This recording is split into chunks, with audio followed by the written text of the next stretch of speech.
Itong i-repair ko na Electrolux Top-Load Automatic Washing Machine.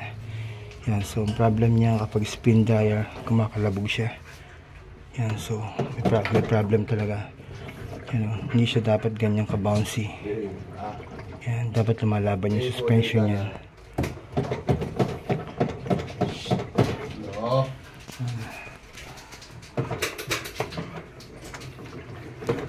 So kaya kumakalabog yan kapag spin dry kasi yung suspension niya may problem na.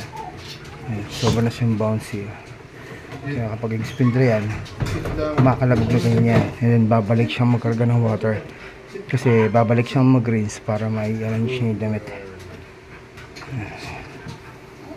Ayan, so i-repair ko na ito para magamit ng customer. Ayan.